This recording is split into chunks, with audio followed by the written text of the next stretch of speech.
तो चाह मेरा योशी हाथे दिले बहन कोशी नंदन जाला सोहेला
সহ্য করতে পারছি না মহারাজ, সহ্য করতে পারছি না। তাহলে স্বীকার করছে ওই মহারাজের বিরুদ্ধে ওই বিদ্রোহ না করে ওই পাওনা টাকা মিটিয়ে দিবি। উপায় উপায় না থাকিলে কেমন করে দেব হুজুর? এখনো সেই কথা? নীলকণ্ঠ ছাড়াও তোমার চাবুক।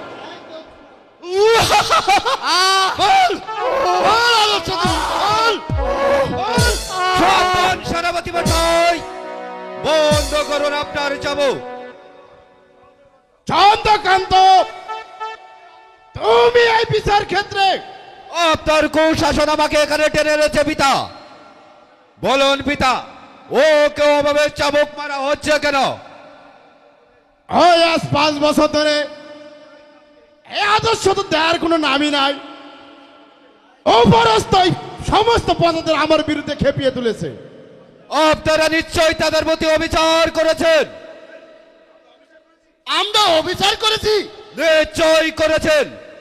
আপনাদের বোঝা উচিত ছিল যে দেশের বোঝারা দুর্ভিক্ষের ফলে ক্ষুধায় কাতর সন্তানের মুখে তুলে দিতে পারছেন 1 ফুটের অন্ন, রুখে দিতে পারছেন 1 ফুটের ওষুধ, লজ্জা নিবারণ দিতে পারছেন 1 ফুট টাকার কাপড়।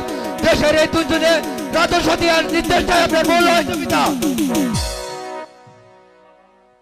ছোট হুজুর, রাজস্ব দিতে যাই আমরা অস্বীকার করছি না, তবে তবে আমাদের কিছুদিনের জন্য সময় দেওয়া হোক, কারণ এই রাজা রাজ্যে বাস করে আমরা কি রাজাকে কর দিতে অস্বীকার করেছি? না, তোদের আর সময় দেওয়া যাবে না। তদন সেনাপতি মশাই, রাজা দেখুন দণ্ডায়মান, সেখানে রাজার নবরে কথা বলুক, তা আমি মোটেই পছন্দ করি না। মহারাজ, চন্দ্রকান্ত যদি বারবার আমাকে অপমান করে, এর জবাব আমি দেব নীলকণ্ঠ। তুমি কি বলতে চাও চন্দ্রকান্ত? ওকে কিছুদিন সময় দেওয়া হোক পিতা। হ্যাঁ ছোট হুজুর, আমাকে মানে আর 1 মাস সময় দেওয়া হোক। 1 মাস পর আপনাদের ওই আমি পরিশোধ করবই করব। বেশ, তোমাকে 1 মাস সময় দেওয়া হলো, যাও এবার ঘরে ফিরে যাও। তোমার স্ত্রী পুত্র হয়তো তোমার জন্য অপেক্ষা করছে। যাও দাদা, তুমি এবার ঘরে ফিরে যাও। যাচ্ছি যাচ্ছি হুজুর, তবে যাবার পূর্বে ওই ভগবানের কাছে প্রার্থনা করে যাচ্ছি, ভবিষ্যতে যেন ভগবান তোমার মতন একজন রাজা দেয়, তোমার মতন একজন রাজা দেয়। কুমার, কাজটা কি তুমি ভালো করলে? সেটা আমি বুঝবো, তোমাকে আর জ্ঞান দিতে হবে না, কারণ কুচক্রি আজকর্মদারিদের চক্রান্তে পিতা ভুল করলে চন্দ্রকান্ত কখনো ভুল করবে না। অতএব সাবধান। দেখলেন তো মহারাজ, দিন দিন চন্দ্রকান্ত কেমন বেড়ে গেছে। যদি আমাদের প্রতিটি কাজে বাধা হয়ে দাঁড়ায়, তাহলে আর্যরা দেখবার ওষুধ তুলে চলে যাবে। সে চিন্তা তোমাকে করতে হবে না নীলকণ্ঠ। তাকে যে কেমন করে বশ করতে হবে তাও আমার বেশ ভালো করে জানা আছে। এই মাহারা ছেলে বলে তার উদ্যতে আমি দিন দিন সত্য করে যাচ্ছি। এরপরেও সে যদি বাড়াবাড়ি করে, তাহলে আমার বিচার থেকে চন্দ্রকান্ত রেহাই পাবে না।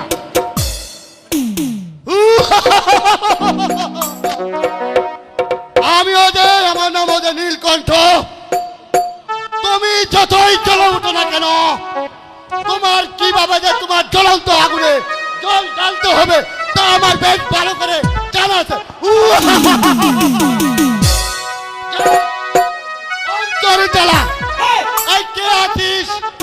এই ভাইজিকে এখানে পাঠিয়ে দে। এনেছি হুজুর।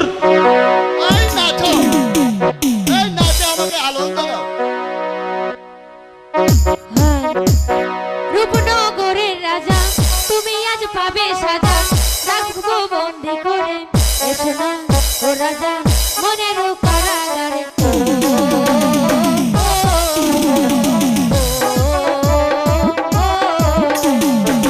রূপনগরের রাজা, তুমি আজ পাবে সাজা, রাখবো বন্দি করে, এসো না ও রাজা মনের কারাগারে।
ঋণের দায়ে একটা 80 বছরের বৃদ্ধার কাছে এই নিজ কন্যাকে হাত যে তুলে দিতে হচ্ছে। বিয়ের সাজে মেয়েটা বসে বসে শুধু কাঁদছে আর কাঁদছে। পিতা হয়ে মেয়ের এই কান্নায় আমি যে আর সহ্য করতে পারছি না ঠাকুর। এর চেয়ে আমাকে তুমি মৃত্যু দাও ঠাকুর, মৃত্যু দাও। এরে গুসাল, আর সব ঠিকঠাক আছে তো? হ্যাঁ আছে নিষ্পত্তি বাবু, আপনি একটু এখানে বসুন। আর কি যে বলো গুসাল, আরে আসছি যখন তাতে বসতেই হবে। আগে বিয়ের কাজটা সেরে ফেলো, তারপর সব হবে। থা নয় নিষ্পত্তি বাবু, বাপ হয়ে মেয়ের এই পরিণতি আমি যে দেখতে পাচ্ছি না। তাছাড়া মেয়েটারও তো একটা স্বাদ আহ্লাদ আছে। মেয়েটি আপনার যা বয়স, এই অবস্থায় আমার ওই কচি মেয়েটাকে আমি যে কিছুতেই আজি করাতে পারছি না। আর তাহলে তোমার মেয়ে বিয়ে দিয়ে তুমি রাজি নয়? তাও যে আমি বলতে সাহস পাচ্ছি না নিষ্পত্তি বাবু। আরে সাহসের কি আছে? আর পরিষ্কার করে বলে তো ওই বিয়ে হবে না। বেশ, এটা যে আপনার উপর নির্ভর করছে নিষ্পত্তি বাবু। আপনি যদি দয়া করে আমার ওই মেয়েটাকে মুক্তি দিতেন। বেশ, তাহলে আমার পাওনা এই 10,000 টাকা এক্ষুনি দিয়ে দাও। নিষ্পত্তি বাবু, আরে আমি কোনো কথা শুনতে চাই না। ধর্মের মুখে চেয়ে আমি দয়া করেছিলাম, শুধু তুমি আমার প্রতিবেশী না খাইয়ে মরবে। আর কিন্তু আর একটা মুহূর্তেও আর তোমাকে সময় দেওয়া হবে না। কি ঠিক বলো? আর শিগগিরই বলো কোনটা করবে? টাকা দিবে না তোমার মেয়ে দিবে? দুটোর যে একটু আমি করতে পারছি না নিষ্পত্তি বাবু। আপনি আমাকে দয়া করুন। আপনি আমাকে দয়া করুন। বড় অপমান! মেয়ের বিয়ের দিন তারিখ ঠিক করে আজ বলছো বিয়ে হবে না। আরে এই গোপাল, কি আদেশ সর্ববাবু? এই যা, এই ঘর থেকে এই জিন্নাতের মেয়েটাকে ধরে নিয়ে। আমি তাই যাচ্ছি হুজুর। আপনার দুটি পায়ে ধরে বলছি নিষ্পত্তি বাবু, আমার মেয়েটার এত বড় সর্বনাশ আপনি করবেন না। ওর প্রতি একটু দয়া করুন, দয়া চলে আই মাগি, ছেড়ে দে, আই মাগি। ছেড়ে দে বলছে আমাকে। বাবা, হ্যাঁ আমাকে ছেড়ে দিতে বলো। হ্যাঁ আমি যে যাবো না ওর সাথে। বাবা, মা, ওরে মা আমার, আমি যে আজ নিরুপায় রে মা। এই গোপাল, এই নিয়ে যা। এই না, না, চলে আই না, শালি। না, পিতা, না না ছেড়ে দে বলছি। বাবা, ওকে বলো না আমাকে ছেড়ে দিতে। আরে আমি যে বড় নিরুপায় রে সন্তান মা। ঘাতক, ওকে ছেড়ে দে বলছি, বাবা, নইলে তোদের কাউকে আমি হাই দিব না। এই গোপাল, এই চালো লাঠি। সাবধান, লাঠি ফেলে দে বলছে। হ্যাঁ, পিস্তল। আমার মেয়েটাকে বাঁচাও বাবা। এই শয়তান জোর করে আমার মেয়েটিকে বিয়ে করতে চায়। কি চুল দাড়ি পেকে গেছে, এখনো বিয়ের সাথ? বাবার তবে রে শয়তান, ওরে বাবা, আমাকে মেরো না। এই মানে আমি সম্মানে আমি প্রস্থান নিতেছি। চল ইন্দার বাগ, দেরি করলে আমার গুলি ছুটে যাবে। ওরে গোপাল, এই জান থাকতে চলে আয়। তাই চলুন শর্মা বাবু। কিন্তু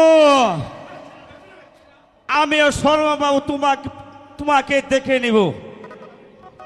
কত দানের কত চাল। ব্যাপারটা কি বলুন তো? এই শয়তান শর্মা আমার কাছে 10,000 টাকা পাবে বলে আর টাকা দিতে পারিনি বলে মেয়ের বিয়ের প্রস্তাব দেয়। নিরুপায় হয়ে যে আমি হাজির হয়ে যাই, কিন্তু বিয়ের কথা শুনেই মেয়েটা যে দিন রাত কাঁদছে আর কাঁদছে। ইনের দায় একটা ভিক্ষের কাছে আপনার মেয়েকে বিক্রি করে দিতে চাইছিলেন? ঠিক ঠিক তা নয় বাবা, নিরুপায় হয়ে যে আমি। যাক, আমি বুঝতে পেরেছি, বিপদ কাটিয়ে দিলাম। এবার আসি কেমন? বিপদ বিপদ এখনো শেষ হয়নি বাবা। ওই শয়তানের দৃষ্টি যখন আমার সোনালির উপর পড়েছে, তখন সেই শয়তানের হাত থেকে হয়তো ওকে বাঁচিয়ে রাখা সম্ভব না। ও যে আবার আসবে বাবা। ঠিক আছে, ওই শয়তানের হাত থেকে আপনার মেয়েকে রক্ষা করতে আমি তাকে বধূরূপে গ্রহণ করে নিলাম। মানে সত্যি বলছো বাবা? আমি মিথ্যা বলতে জানি না। যান, বিয়ের আয়োজন করুন। তবু নম্বরের হাতে অবলার বিসর্জন হতে দিব না। আমাকে তুমি বাঁচালে বাবা।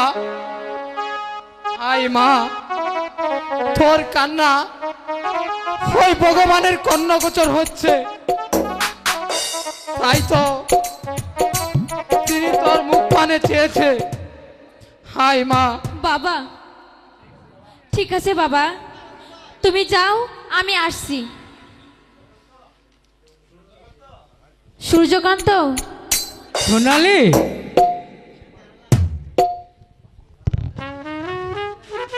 ওরে তোমারি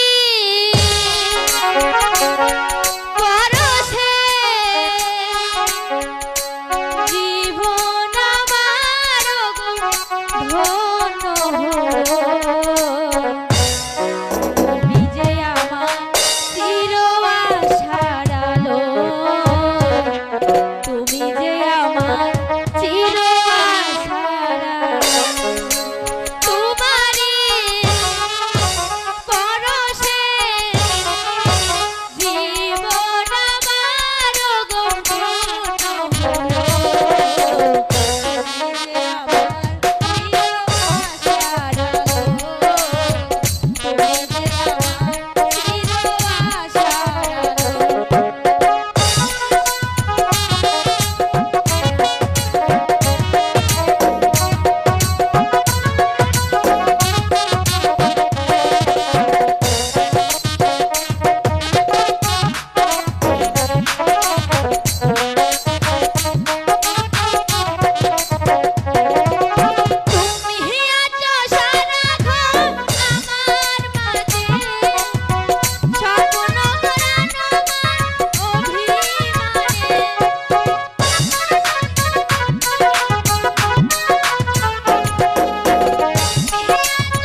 সোনালি, তোমাকে পেয়ে আমি ধন্য।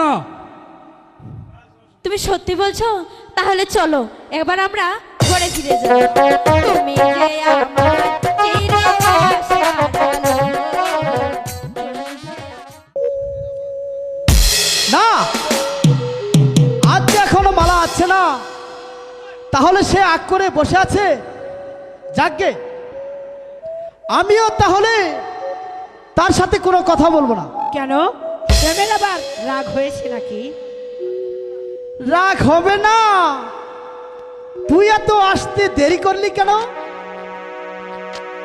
আমার বুকের মধ্যে খানে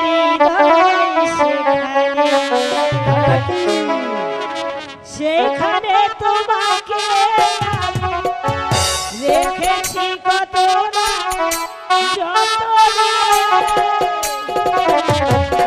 তোমার বুকের মধ্যে খানে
Thank you.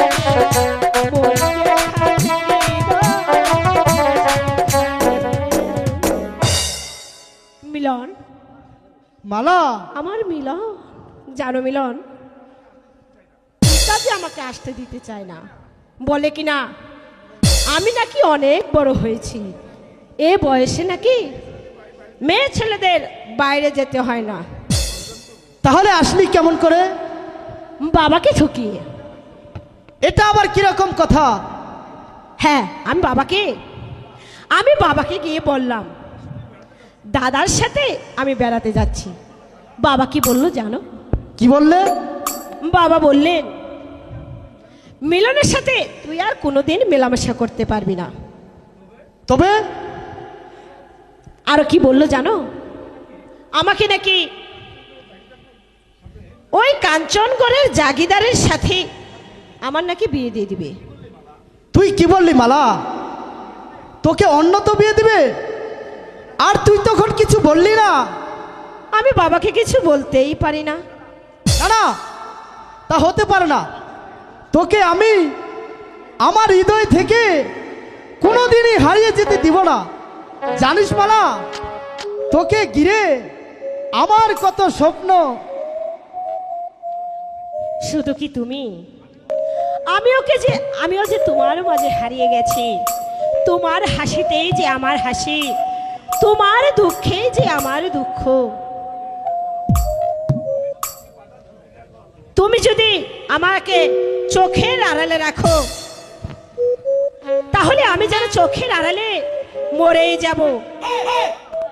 মালা, মিলন,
কথা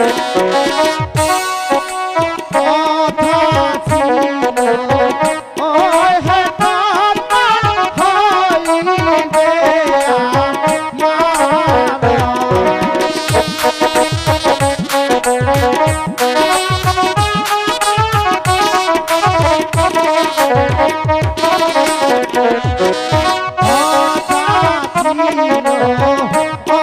হে কথা হইবে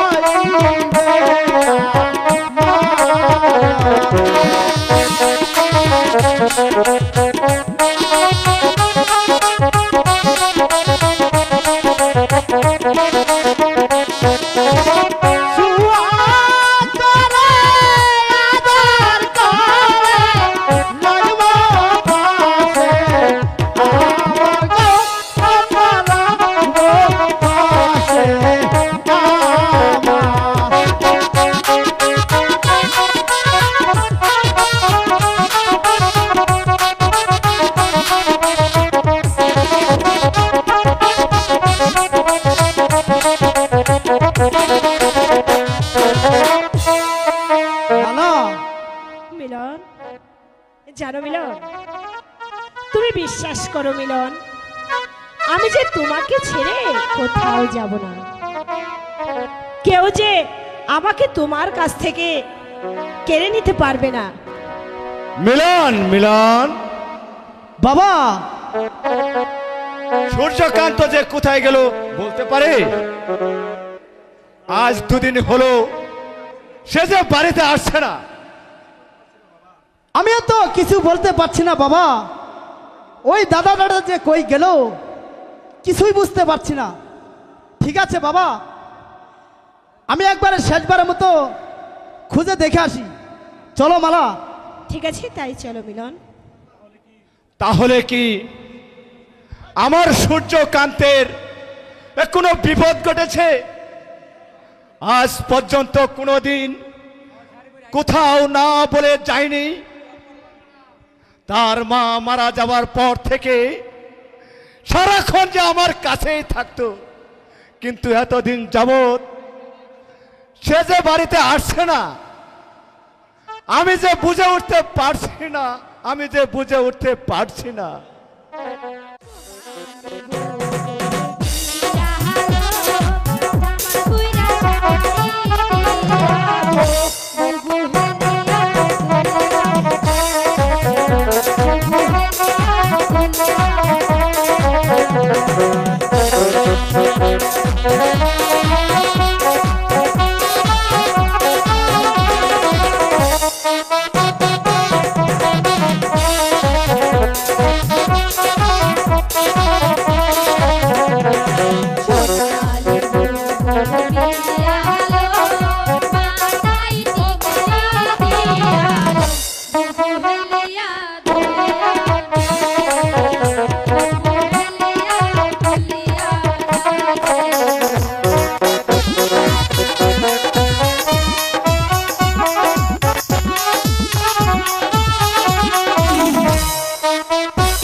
দুলা ভাই, ও দুলা ভাই, এবার আমাকে কিছু দেও গো। পকেট যদি না থাকে তাহলে পকেট খোলো। হ্যালো হ্যালো, টাকা দাও। হবে না।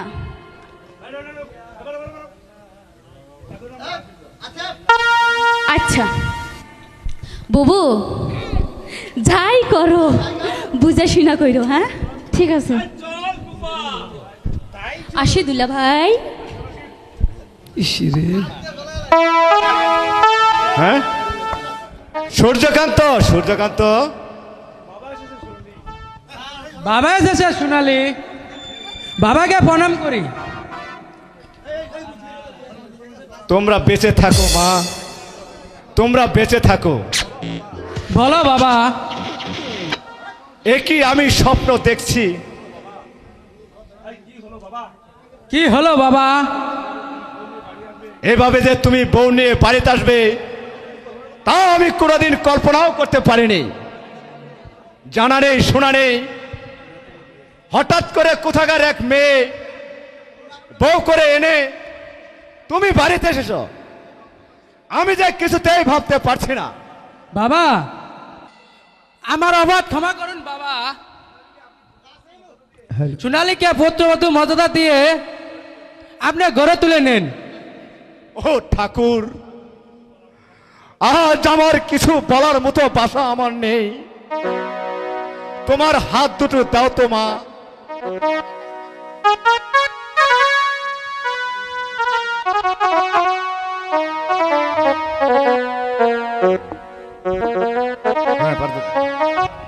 জানো মা, তোমার শাশুড়ি মারা যাওয়ার পর থেকে এই বালাগুলো আমি মাঝে মাঝে দেখতাম। আজ এই বালা জোড়াটা তোমার হাতে পরিয়ে দিয়ে তোমাকে বরণ করে নিলাম। বাবা মিলন কোথায় গিয়েছে? মিলনকে যে আমি দেখতে পারছি না। তোমাকে খুঁজতে হয়তো কোথাও বেরিয়েছে, এখনই এসে পড়বে। মিলন, সে বুঝি তোমার ভাই? তোমাকে একটা ভার দিতে হবে মা। আমি তো এখন বুড়ো হয়ে গেছি। কিসের ভার বাবা? একটা জানোয়ারকে মানুষ করতে। জানোয়ার? জানোয়ারকে মানুষ করব? হ্যাঁ মা, তবে 2 পায়ের জানোয়ার। সিংহের চাবুকে শাসন করে তাকে তোমার মানুষ করতে হবে। বাবা, বাবা বাবা মিলনের কথাই বলছে সোনালী। দাদা কই দাদা? এই দাদা ফিরে এসেছ? এই যে দাদা, আমি কিনা তোমাকে খুঁজতে খুঁজতে হয় না। আরে দাদা, ওনাকে তো চিনতে পারছে না দাদা। মিলন, হচ্ছে তোর বৌদি। বড় কি দাদা, এই মানে আমার বৌদি? তুমি কি তাহলে আমাকে না জানিয়ে এই বিয়ে করে ফেলেছ? আর করবে তো। আমচন্দ্র যেমন হরধনুকে ধনুকবরীকে পেয়েছিল, সীতা দেবীকে পেয়েছিল, তুমি কি তাহলে সেই আমচন্দ্র হয়ে গেলে? চমৎকার। দাঁড়াও তো বৌদি, আগে প্রণামটা করে নে। ধ্যাৎ শালা, পা দুটি ঠিক রাখতে পারছি না। মিলন, আজও তুই সাইপাস খেয়ে এসেছিস? কি করব বাবা, সাদে কি খেয়েছি? আজ দুদিন যাবত আমার দাদাকে খুঁজে পাচ্ছি না। এই মনের জ্বালাটাকে নেবানোর জন্য একটু মাত্রা খেয়েছি। তুমি কিছু মনে করো না বৌদি, এই খারাপ কিছু খাইনি, সামান্য একটু তালের রস খেয়েছি। এই পেটকে ঠান্ডা রাখে তাই। আজ আবার একটু বেশি বেশি মাত্রা খেয়ে ফেলেছি তো, তাই একটু বেতাল বেতাল লাগছে। তুই এখান থেকে যা, বৌমাকে একটু বিশ্রাম করতে দে। বাবা, কেন বাবা? আলতু ফালতু কিছু বলে ফেললাম নাকি? এই মোটে আলতু ফালতু নয়, এই যে আমার মনের কথা। এই বৌদি অনুজয়ের উপর রাগ করনি তো? মোটেই নয়। দেখলে বাবা কেমন আমার বৌদি? একবার দাদার পেছে গিয়ে দাঁড়াও তো দেখি। তোমার দাদার পাশেই আছি। দেখছো বাবা, এই যুগল মিলন কেমন দেখাচ্ছে বলো তো বাবা? শ্যামের পাশে রায় কিশোরী, তোরা অলুদুনি দে।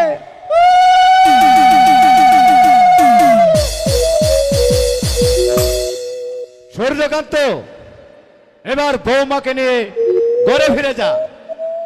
আমি রাজমহল থেকে আসছি। দেখলে সোনালি, বাবা কত ভালো, তোমার আমার বিয়ে সহজেই মেনে নিয়েছে। হ্যাঁ, আমি তো তাই দেখছি। তুমি আরো কাছে আসিয়া আমায় যাও না ভালোবাসিয়া। আমি যে বন্ধু তোমার লাগিয়া, তুমি আরো কাছে আসিয়া আমায় যাও না ভালোবাসিয়া। তুমি আরো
রানী আজ আমরা ঘরে ফিরে যাই। হ্যাঁ স্বামী, তাই চলুন। তুমি আরো কাছে আসিয়া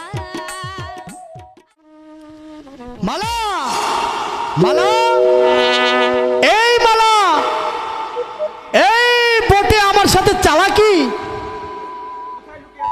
কোথায় লুকিয়ে আছিস? আমি কিন্তু তা তোকে দেখতে পাচ্ছি। শীঘ্রই বেরিয়ে আয়, নইলে কিন্তু কান বলে দিব। তাহলে কি মালা আজ ফুলবাগানে আসেনি? আচ্ছা, আমারও তার সাথে আগ আছে। এবার এলে আমি তার সাথে কথা বলবো না।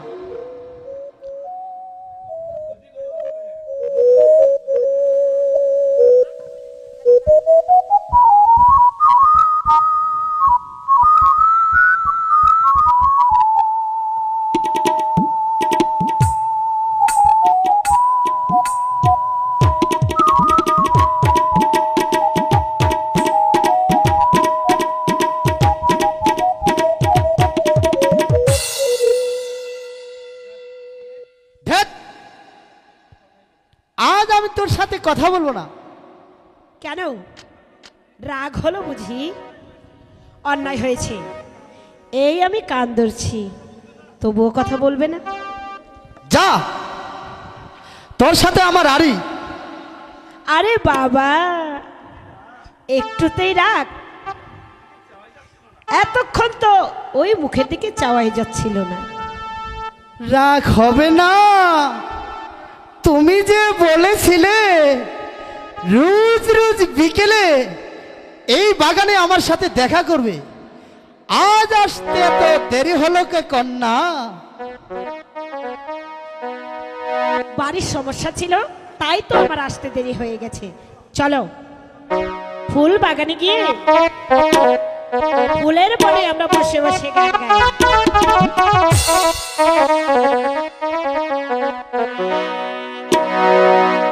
আমরা দুটি